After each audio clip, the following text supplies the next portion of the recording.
വെഞ്ഞാറമൂട് കൂട്ടക്കൊലപാതകം നമ്മുടെ അഫാനെ അങ്ങനെ പെട്ടെന്നൊന്നും മറക്കാൻ ജനങ്ങൾക്ക് കഴിയില്ല. ക്രൂരമായിട്ട് ഓരോന്നിനെയും തലയ്ക്കടിച്ച് കൊന്ന് 2 മണിക്കൂറിനിടയ്ക്ക് വെച്ചിട്ട് 5 പേരെ കൊന്ന് 6 പേരെ കൊല്ലാനായിരുന്നു. അതിൽ ഒരാൾ രക്ഷപ്പെട്ടു. അത് അഫാൻ്റെ ഉമ്മ ഷെമി. വാപ്പുമ്മയെ കൊല്ലാനായിട്ട് കാരണമെന്ന് പറഞ്ഞാൽ വാപ്പുമ്മ സ്വർണം കൊടുത്തില്ല. വാപ്പാര് ജ്യേഷ്ഠനെ കൊന്നത്, ജ്യേഷ്ഠനെയും വൈഫിനെയും കൊന്നത്. അതിൻ്റെ കാരണം വീട് വിൽക്കാൻ ഈ ലത്തീഫ് എന്ന് പറയുന്ന ആള് സമ്മതിച്ചില്ല. വീട് വിൽക്കണ കാര്യം പറയുന്നത് എന്തുകൊണ്ടാണ്? ആ കടം ഒന്നുകിൽ ലോൺ ഇരിക്കുകയാണ് വീട്, അപ്പം ആ ലോൺ അടച്ച് തീർക്കാം, എന്നിട്ട് വേണമെങ്കിൽ എവിടെയെങ്കിലും വാങ്ങിക്കാം, ബാക്കിയുള്ള കടങ്ങളെല്ലാം തീർക്കാം എന്നുള്ള ഒരു ഉദ്ദേശത്തോടു കൂടിയാണ് ആ പിതാവ് പറഞ്ഞത് വീട് വിൽക്കാൻ പറഞ്ഞപ്പോൾ 1-2 പാർട്ടിക്കാർ വന്ന് വീട് നോക്കി. അതിനുശേഷം പിന്നെ ആരും വന്നില്ല എന്നാണ് പറയുന്നത്. എന്തായാലും അഫാൻ്റെ ഉമ്മ ഷെമി മീഡിയയുടെ മുന്നിലൊക്കെ വന്ന് ഇപ്പം എല്ലാം വെളിപ്പെടുത്തുന്നുണ്ട്. എല്ലാ മീഡിയയുടെ മുന്നിലും വന്ന് വെളിപ്പെടുത്തി കാര്യങ്ങളെല്ലാം, സംഭവിച്ച കാര്യങ്ങളെല്ലാം പറഞ്ഞിട്ടുണ്ട്. ആദ്യം അഫാൻ്റെ ഉമ്മാക്ക് ഇതുപോലെ അഫാൻ തലയ്ക്കടിച്ചതിന് ശേഷം ഓർമ്മ പോയായിരുന്നു. അതിനുശേഷം ഇപ്പം കുറച്ച് നാളൊക്കെ ഇതുപോലെ പിന്നെ ഹോം കെയറിലായിരുന്നു. അപ്പോഴും അവിടെ തന്നെ കിടക്കുന്നത്. അപ്പം അവിടെ ചികിത്സകളും കാര്യങ്ങളും ഒക്കെ നടന്നുകൊണ്ടിരിക്കുകയാണ്. ഇപ്പം ഇതിൻ്റെ ഇടയിൽ ഇപ്പം ഷെമിക്ക് കുറച്ചുകൂടെ ഒന്ന് ആരോഗ്യസ്ഥിതി മെച്ചപ്പെട്ട് തുടങ്ങി. മീഡിയയുടെ മുന്നിലൊക്കെ തുറന്നു പറച്ചിൽ തുടങ്ങി. ആദ്യം ഓർമ്മ ഇല്ലായിരുന്നു. ഈ അടി കൊണ്ടതിൻ്റെ ഇതായിരിക്കും, തലയ്ക്കൊക്കെ ചുറ്റിയല്ലിൻ്റെ അടിയും പിന്നെ വായിലൊക്കെ ഇങ്ങനെ കൂട്ടിപ്പിടിച്ച് തുണിയൊക്കെ തിരികെ കയറ്റിയിട്ട് ഉള്ള ഭിത്തിയിലൊക്കെ അടിച്ചെന്ന് പറയുമ്പം അത് കിടക്കുന്ന രംഗങ്ങളൊക്കെ കണ്ടതാണ്. എല്ലാവരും മിക്കുള്ളവരും കണ്ടിട്ടുള്ള കാര്യങ്ങളാണ്. അപ്പോൾ ഇങ്ങനെ തലയ്ക്ക് ഇങ്ങനെ പിടിച്ച് അടിച്ചതിന് ശേഷമാണ് ഷെമി തറയിൽ ചെന്ന് വീണതിന് ശേഷം ഓർമ്മ കുറച്ചൊക്കെ അങ്ങ് പോയി. എന്നിട്ട് മോൻ പറയുന്ന ഉമ്മ ക്ഷമിക്കണം, എന്നോട് ക്ഷമിക്കണം എന്ന് അഫാൻ പറഞ്ഞു. എന്നോട് ക്ഷമിക്കണം ഉമ്മ എന്ന് പറഞ്ഞിട്ടാണ് അടിക്കണേന്ന്. അടിച്ചതിന് ശേഷം ആ ഉമ്മാക്ക് വേറൊരു കുഴപ്പമില്ല, ബോധം പോയി എങ്കിലും ആ ഉമ്മാക്ക് വേറൊരു കുഴപ്പമില്ല. അതിനുശേഷം ഈ ഉമ്മായെ പൂട്ടിയതിന് ശേഷമാണ് പോയി വാപ്പുമ്മായ സ്വർണം ചോദിച്ചിട്ട് കൊടുത്തില്ല. അതിൻ്റെ തലേദിവസം കൊണ്ട് പോയി സ്വർണം ചോദിച്ചു. എന്നിട്ട് വാപ്പുമ്മ സ്വർണം കൊടുക്കാത്തത് കൊണ്ട് വാപ്പുമ്മായെ പോയി ചുറ്റിയെല്ലാം വാങ്ങിച്ചുകൊണ്ട് നേരെ വാപ്പുമ്മാരെ വീട്ടിൽ പോയി. അവിടെ പോയി വാപ്പുമ്മാരെ തലയ്ക്കടിച്ച് ആ പാവം 95 വയസ്സായ അവരെ അടിച്ചു കൊന്നിട്ട്, എന്നിട്ട് ആ വാപ്പുമ്മായെ കൊന്നിട്ട് വന്ന് കലി അടങ്ങുന്നില്ല, അഫാൻ്റെ ദേഷ്യം അടങ്ങുന്നില്ല. ബൈക്കും എടുത്ത് ഓടി ലത്തീഫിൻ്റെ വീട്ടിൽ. ആ ലത്തീഫ് വീട് വിൽക്കണ്ട എന്നുള്ള ഒരിത് കൊണ്ടാണ്, വിറ്റാ തീർന്നു പോകും എന്നൊരു ഉദ്ദേശമായിരിക്കും. വാപ്പാര സ്ഥാനത്ത് നിന്ന് വാപ്പാര ജ്യേഷ്ഠനായതുകൊണ്ട് നോക്കിയതാണ്. വീട്ടിലെ കാര്യങ്ങളെല്ലാം ചിലപ്പോൾ നോക്കുന്ന ആളായിരുന്നിട്ടുണ്ട്, അതുപോലെ തെറ്റ് കണ്ട ഉപദേശിക്കുന്ന ആളും ആയിരുന്നിട്ടുണ്ട്. ആ ഒരു രീതിക്ക് എടുക്കാനുള്ളതിന് ഓടിപ്പോയി ആ പാവപ്പെട്ട മനുഷ്യനെ ചുറ്റിയെല്ലിനടിച്ച്. ആ പാവപ്പെട്ട മനുഷ്യൻ സോഫയിലിരുന്ന് പാവം ഇങ്ങനെ കണ്ട് ടി വിയും കണ്ടുകൊണ്ട് കിടന്ന മനുഷ്യനായിരുന്നു. ആ ഓടിക്കേറി ചെന്ന് അടിക്കണ സൗണ്ടും കേട്ടോണ്ട് വൈഫ് വരുന്നത് അടുക്കളയിൽ നിന്ന്. ഓടി വന്ന് നോക്കുമ്പോൾ ആളിനെ അടിച്ച് കൊന്നിട്ടിരിക്കണം. പിന്നെ ഈ ലത്തീഫിൻ്റെ ഭാര്യയെ വന്ന് പിടിക്കാൻ വന്ന അവരെയും വലിച്ചഴച്ച് അടുക്കളയെ കൊണ്ടിട്ട് അവരെയും ക്രൂരമായിട്ട് ചിറ്റിയെല്ലിനെ അടിച്ചു കൊല്ലണം. ഇതൊക്കെ എന്തോന്നാണ് ഈ കേൾക്കണത്? അതും കഴിഞ്ഞ് ഓടി വന്നിട്ട് ഈ ലത്തീഫിൻ്റെ ഫോൺ എടുത്ത്, അപ്പോഴും ഫോൺ കോൾ വരുന്നുണ്ട് ലത്തീഫിന്. എന്ന് പറഞ്ഞാൽ വാപ്പുമ്മായ കൊന്ന സ്ഥലത്ത് നിന്ന് ഇത് അറിഞ്ഞും കൊണ്ട് ആരോ വിളിക്കുന്നുണ്ട്. ഈ മോനെ വിളിക്കണ്, ആരാണ് കൊന്നിട്ടതെന്ന് അറിയാൻ വയ്യല്ലോ. അതുകൊണ്ട് ഈ ലത്തീഫ് എന്ന് പറഞ്ഞ ആളിനെ വിളിക്കുന്നു. അപ്പോഴേ ലത്തീഫ് ഫോണ് ഇവിടെയും കൊല നടന്ന് ഓടി വന്ന് ഇവിടെ ഈ ലത്തീഫിനെയും കൊന്നിട്ട് പോയി ഒരു കാട്ടിൻ്റെ ഇടയിൽ ഒരു കുഴിക്കകത്തെറിഞ്ഞു ഫോണും താക്കോലും. പിന്നെ അത് പോലീസ് കണ്ടെടുത്ത് ഫാൻ പറഞ്ഞ് ഇവിടെയാണ് എറിഞ്ഞെന്ന് പറഞ്ഞു. അത് പിന്നെ അങ്ങനെ കണ്ടെടുത്തു. അങ്ങനെ അതും കഴിഞ്ഞിട്ട് അവിടെ നിന്ന് നേരെ ചെല്ലണത് വീട്ടിലേക്കാണ്. ഈ വലിയാപ്പായം കൊന്നിട്ട് നേരെ വീട്ടിലേക്കാണ് ചെല്ലുന്നത്. വീട്ടിൽ ചെന്നിട്ട് അവിടെ ചെന്നതിന് ശേഷം ഈ കുട്ടി സ്കൂളിൽ പോയിരിക്കുന്നു. അനിയനായ കുട്ടി സ്കൂളിൽ പോയിരിക്കുന്നു. അപ്പം അവൻ വരുന്ന സമയമായപ്പം പിന്നെ അതിനിടയ്ക്ക് വെച്ച് ഫർസാനെ കൊല്ലണം. ഫർസാനെ വിളിച്ചു വരുത്തുന്നുണ്ട്. അത് ഉമ്മാക്ക് സുഖമില്ലെന്നും പറഞ്ഞ് വിളിച്ചു വരുത്തുന്നുണ്ട്. ഉമ്മ പറയുന്നുണ്ട് ഫർസാനെ ഇതുപോലെ വിളിച്ച് ഉമ്മാക്ക് സുഖമില്ല, ഉമ്മ ഹോസ്പിറ്റലിലാണ് കൊണ്ടുപോകണ കാര്യമൊക്കെ പറയുന്നുണ്ട് എന്നൊക്കെ പറയുന്നു. ഇപ്പം എന്ത് തന്നെ ആയാലും ഷെമിയെല്ലാം കാര്യങ്ങളൊക്കെ തുറന്ന് ഓർമ്മ ഉള്ള കാര്യങ്ങളൊക്കെ കുറച്ചൊക്കെ ഓർമ്മയുണ്ട്. ആ ഓർമ്മ ഉള്ള കാര്യങ്ങളെല്ലാം പറയുന്നുണ്ട്. അത് നല്ല കാര്യം പറയണത്. പക്ഷെ ഈ കടമെന്ന് പറയണത് ഷെമി പറയണ 25 ലക്ഷം രൂപയുടെ കടമേ ഉള്ളൂ. അത് ലോണുണ്ട്, വീട് ലോണാണ്. പിന്നെ പലിശക്കാർക്കൊക്കെ കൊടുക്കാനുണ്ട്. അത് ബന്ധുക്കാർക്കാണ് കൊടുക്കാനുള്ളത്. ഒരു കുഞ്ഞുമാരെ കാര്യമൊക്കെ പറയുന്നുണ്ട്. ഈ കുഞ്ഞുമാരെ വീട്ടിൽ തലേ ദിവസം പോയി ഷെമിയും അഫാനും കൂടി 50,000 രൂപ വാങ്ങിക്കാൻ പോയി. 50,000 രൂപ വാങ്ങിക്കാൻ പോയപ്പോൾ ഇല്ലെന്ന് പറഞ്ഞെന്ന്. ഇപ്പോൾ അതില്ലെന്ന് പറയാൻ അവരെ കയ്യിലുണ്ടെങ്കിലല്ലേ അവർക്ക് കൊടുക്കാൻ പറ്റൂ. കൊടുത്തു തീർന്നു. ഇവർക്ക് ഇഷ്ടം പോലെ കടം കൊടുത്തിട്ടുണ്ട്, പലിശയ്ക്ക് കൊടുത്തിട്ടുണ്ട്. ഇവർ പറയുന്നു ഈ കൊടുത്തത് മൊത്തം പലിശയ്ക്കാണെന്ന്. പിന്നെ ഇവർ പറയുന്നുണ്ട് അമ്മക്ക് അറിഞ്ഞൂടാ, അത് മീഡിയയുടെ മുന്നിലൊക്കെ പറയണതല്ലേ അറിയാൻ കഴിയുള്ളൂ. പലിശ ഇരട്ടി കൊടുത്തെന്ന് പറയുന്നുണ്ട്. വീണ്ടും പോയി 50,000 ചോദിക്കുന്നു. അപ്പം ഇവരെ കയ്യിൽ ഇല്ല എന്നവർ കൈമലർത്തുന്നു. അപ്പോൾ ഒരു മനുഷ്യൻ്റെ കയ്യിൽ പണം ഉണ്ടെങ്കിലല്ലേ അവർക്ക് കൊടുക്കാൻ പറ്റൂ. അതിനുശേഷമാണ് ഇങ്ങനെയൊക്കെ ചെയ്തതെന്ന് പറയണ്. പിന്നെ ലോണുകാർ വന്ന് ബാങ്കിൽ നിന്ന് വന്ന് അവിടെ വെഞ്ഞാറമൂട്ടിൽ നിന്ന് തന്നെ ലോണിൻ്റെ ഇത്. അപ്പം ലോൺ എടുത്തു കഴിഞ്ഞാൽ തന്നെ അത് കറക്റ്റ് അടച്ചില്ലെങ്കിൽ അവർക്ക് അതൊരു ഇതാണ്. അത് കറക്റ്റ് അടച്ചുകൊണ്ട് പോകണം. അടയ്ക്കുകയായിരുന്നു, പക്ഷേ അത് മുടങ്ങി. അങ്ങനെ ആയപ്പോൾ ഇവർ ഈ ലോണിൻ്റെ ബാങ്കിൽ നിന്ന് വന്ന് അങ്ങനെ ബാങ്കുകാരെ ഈ ഉമ്മ പറയണതാണ്, ബാങ്കുകാരെ പിന്നെ അഫാൻ അടിക്കാൻ ഇറങ്ങി എന്നൊക്കെയാണ് പറയണത്.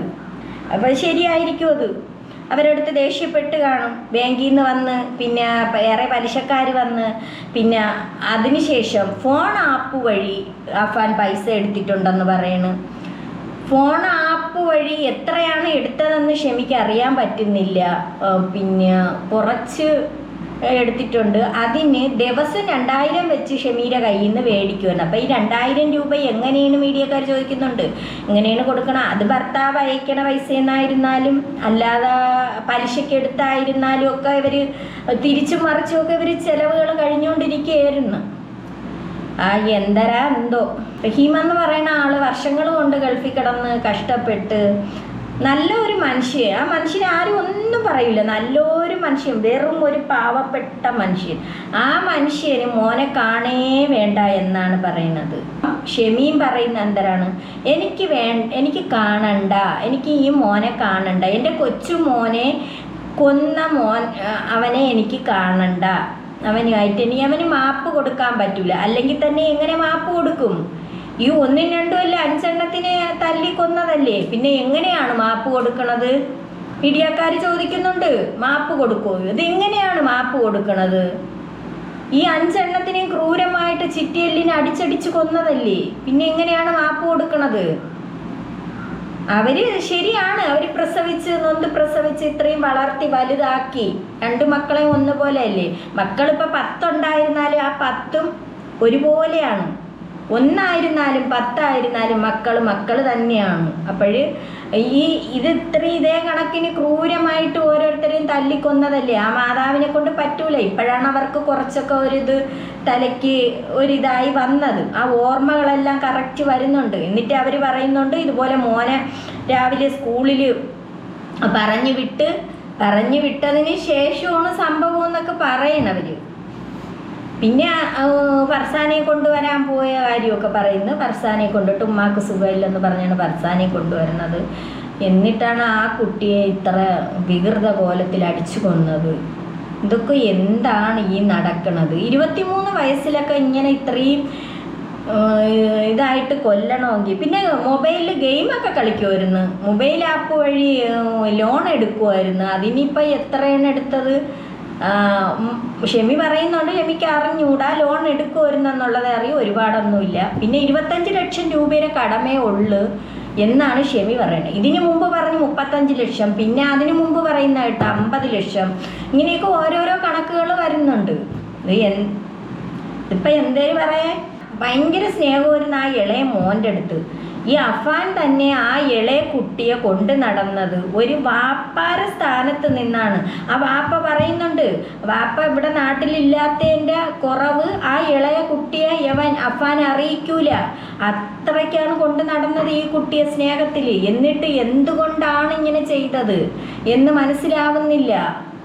കടമുണ്ടെങ്കിൽ ഒന്നുകിൽ ആരെടുത്തെങ്കിലും പറയോ എങ്ങനെയെങ്കിലും ചെയ്തത് തീർക്കാന്നുള്ളതേ ഉള്ളൂ. അല്ലെങ്കിൽ വീട് വിറ്റായിരുന്നാലും അത് തീർക്കാന്നുള്ളതല്ലേ ഉള്ളായിരുന്നു. അതാണ്. എന്നിട്ട് ഇങ്ങനെ കൊല്ലണ്ടി വല്ല ആവശ്യം ഉണ്ടായിരുന്നു. അപ്പോഴും എത്രത്തോളം ആ മൈൻഡ് എങ്ങനെയാണെന്ന് പറഞ്ഞറിയാം. അതും വീട്ടിലുള്ളവരെ മാത്രമല്ല, വെളിയിലോട്ടും പോയി ബന്ധുക്കാരെയും കൊന്ന്, ഒരു അന്യ പെൺകുട്ടിയെയും കൊന്ന്. അതിൻ്റെ വീട്ടുകാർക്ക് അവരെ കൊണ്ട് താങ്ങാൻ പറ്റുമോ?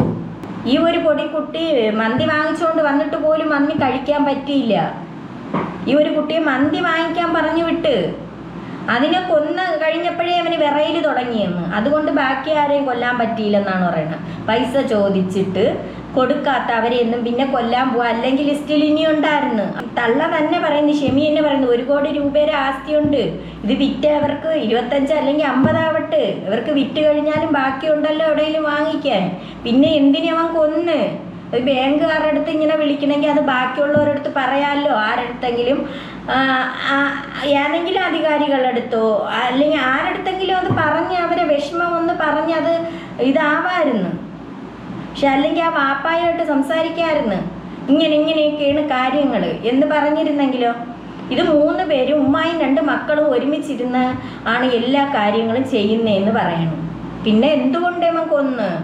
ആ ഉമ്മായും വാപ്പായും ഒരു കാലത്ത് നിനക്ക് മാപ്പ് തരൂല എന്ന് പറഞ്ഞാൽ നീ തല്ലിയാണ് കൊന്നിരിക്കുന്നത്. എല്ലെണ്ണത്തിനെ തല്ലി തകർത്താണ് കൊന്നത്.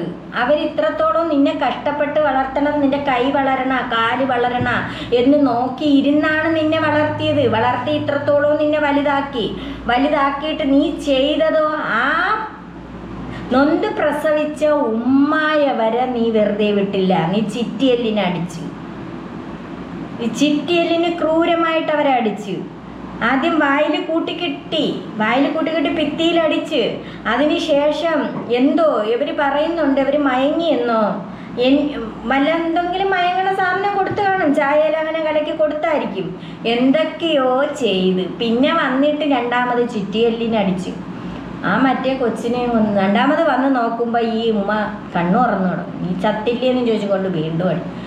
എൻ്റെ പൊന്നു, അപാരം തന്നെ. എന്തായാലും ആ ഉമ്മാക്കും വാപ്പാക്കും ഇനി നിന്നെ കാണണ്ടെന്ന് തന്നെ പറയണം. ഒരിക്കലും മാപ്പ് തരൂല.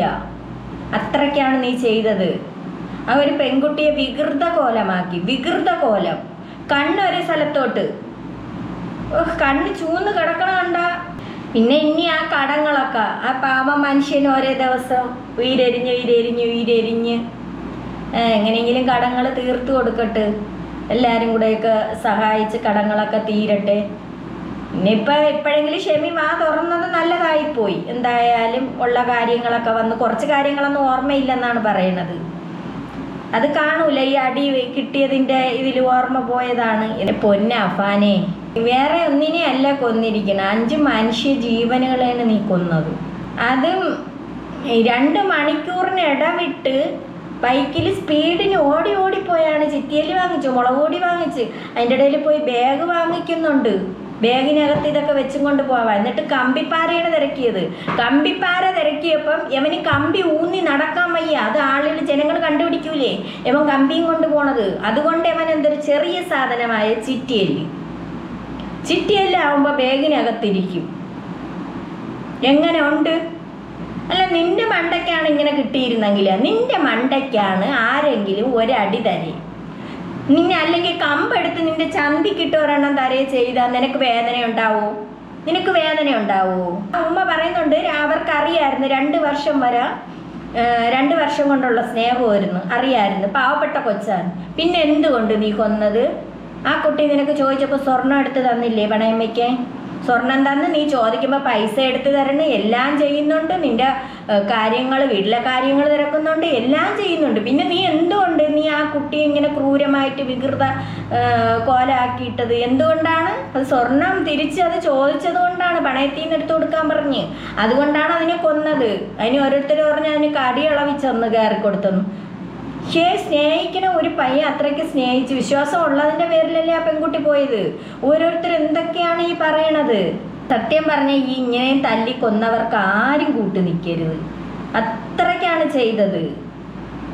ഒരു എറുമ്പിനെ നോവിക്കും കണക്കല്ല.